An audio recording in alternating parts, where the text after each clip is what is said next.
नमस्ते जी, मेरा नाम है महीप। नमस्ते, मेरा नाम है नीलम। नमस्ते जी, मेरा नाम है भावना। नमस्कार जी, मेरा नाम है सीमा। मैं हूँ एक मिडिल क्लास माँ। मेरी शादी हुई है गुड्डो के पापा से। हम घर में 6 लोग रहते हैं और मुझे मेरी औलाद बिल्कुल नहीं पसंद, गलती कर दी पैदा करके। खैर, हम जा रहे हैं वैष्णो देवी और मुझे हो रही है बहुत ज्यादा टेंशन, क्योंकि मेरे अलावा इस घर में कोई और तो काम करता नहीं है। अभी मुझे सबके बैग लगाने हैं जाके, फिर रास्ते के लिए आलू पूड़ी पैक करनी है। एक अकेली जान 100 काम। कोई है? सीमा थी, पड़ोस में ही रहती है। देखने आई होगी क्या क्या लेके जा रहे हैं। इसी औरत की वजह से मैंने इतनी मुश्किल से अपने जीजी और जिया जी को मनाया है कि रात को हमारे घर पे आके सो जाएंगे, क्योंकि ये औरत तो ऐसी है ना कि हमारे पीछे हमारे घर में डाका डलवा देगी। अभी तो नए ताले भी खरीदने हैं जाके। पिछले वालों की तो इसने डुप्लीकेट बनवा के रख ली होगी। 20 साल पहले मैंने अपनी पढ़ाई लिखाई और अपनी कॉल सेंटर वाली नौकरी इसलिए छोड़ दी थी ताकि मैं अपने बच्चों की नौकरानी बन सकूं। अब काफ़ी लोग मुझे बोलते हैं कि आप फिर से काम शुरू कर दो, लेकिन मैं साफ मना कर देती हूँ। जब घर वाले ही इज्जत नहीं दे रहे तो बाहर वाले क्या खाक देंगे। हालांकि एक मैं छोटा सा बिजनेस तो ज़रूर करती हूँ। सरोजनी से थोक के भाव में ज्वेलरी उठा के अपनी मोहल्ले की औरतों को बेच देती हूँ। मेरे बच्चे मुझे एंट्री पिकॉक बुलाते हैं। अभी जाएंगे बैग लेके निकल के तो पूरा मोहल्ला पापाराजी सा बन के बैठा होगा। फिर एक एक करके सब टोक लगाएंगे, कहाँ जा रहे हो, कब तक आओगे। अरे जहन्नुम में जा रहे थे, तुमसे मतलब है। एक तो कल मेरी लड़की ने मेरा इतना दिमाग खराब कर दिया, कह रही है तुम सब चले जाओ वैष्णो देवी, मैं तो अपने बॉयफ्रेंड के संग गोवा जाऊंगी। मैंने कही ऐसा है, पहले तो तूने अपने बॉयफ्रेंड की मेरे से बात कैसे की? नहीं, अपनी मम्मी से कोई ऐसी बातें करता है? और दूसरा, अकेले तो मैं तुझे सब्जी लेने ना भेजो, गोवा जाएगी ये। और ऐसा है, ब्रेकअप कर लो अपने बॉयफ्रेंड से। हम फालतू में दहेज जोड़ के नहीं बैठे हैं इतना, जिससे हम बोल रहे हैं ना उससे शादी होएगी। वैष्णो देवी जाना तो बहुत बड़ी बात है। पिछले साल हमारी लड़की भी गई थी अपने पापा के साथ। पूरे 5 मिनट दर्शन करने का मौका मिला था। सबको थोड़ी जाने का मौका मिलता है वहाँ। जिसे माता रानी बुलाती है वही जाता है। अब इस साल महीप की लड़की जा रही है, देखो कैसी रहती है यात्रा। हम तो हैरी पॉटर से गए थे, हेलीकॉप्टर से गए थे। हमारी लड़की की जॉब लग गई थी ना, वही लेके गई थी अपने पैसों से। सब कृपा है। हाँ भावना, हाँ हाँ आ गए वापस। हाँ अभी भिजवाऊंगी तेरा प्रसाद। हाँ ठीक है, तेरे में 2 एक्स्ट्रा डाल दूंगी अखरोट। डाल रही हूँ अभी एक्स्ट्रा। 1000 रुपए किलो।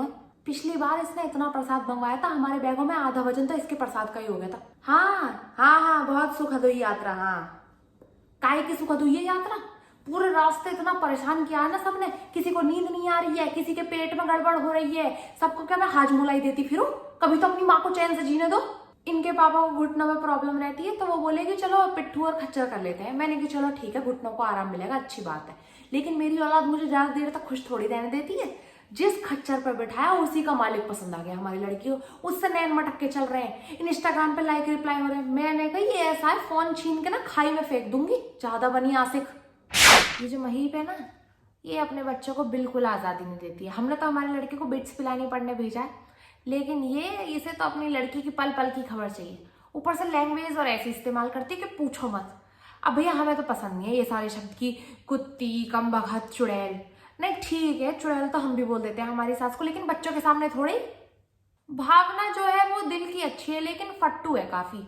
एक बार हम सब मॉल गए थे शॉपिंग करने, तो हमने सोची कि अब जब इतनी सारी शॉपिंग की है तो अगर 1-2 टी शर्ट ऐसे फ्री में रख लेंगे तो उसमें कोई बात थोड़ी है।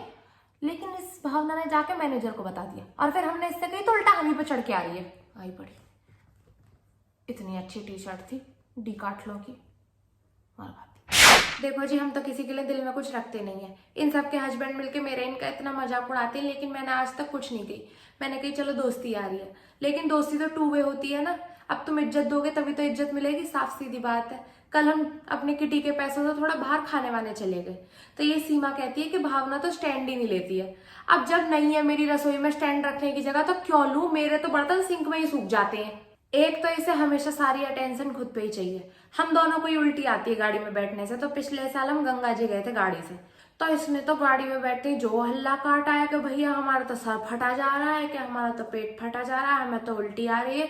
अरे हमें भी तो आ रही थी उल्टी, लेकिन हमने तो हल्ला नहीं काटा, हम तो शांति से बैठे रहे पूरे रास्ते। पर इन्हें ज्यादा मचती है। साड़ी का बिजनेस करती है घर पे, लेकिन मजा ले जो आज तक एक भी साड़ी दी हो। मेरी मैरिज एनिवर्सरी पे भी नहीं दी। ये नीलम और भावना को आजकल बाल डाई करने का फैशन चढ़ा है। हम तो पढ़ते नहीं है इन सब चौंचलों में।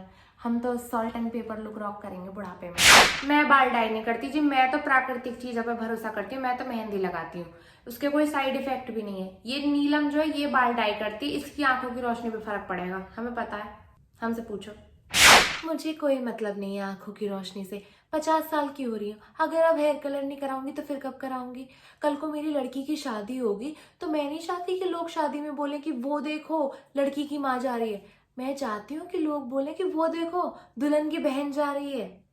पिछले दिनों हमने भंडारा कराया तो मैंने सोची सबको पुण्य मिल जाएगा, तो मैंने सबको बुला लिया, भावना, सीमा, नीलम।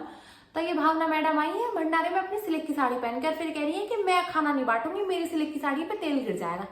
जब से इनकी लड़की ने जॉब करनी शुरू किया ना, जब से कमाना शुरू किया, इतना शो ऑफ झाड़ती है ना। नहीं, पैसा तो हमारे पास भी है पर हर चीज की जगह और समय होता है। हम तो नहीं झाड़ते ऐसे शो ऑफ, ज्यादा बनती है ये। अपनी नहीं बताएगी ये भाई, खुद ने भंडारा कराया, खुद ही वहां पत्तल उठाने से मना कर रही है, कह रही है कि झूठे हैं, मैं नहीं उठाऊंगी।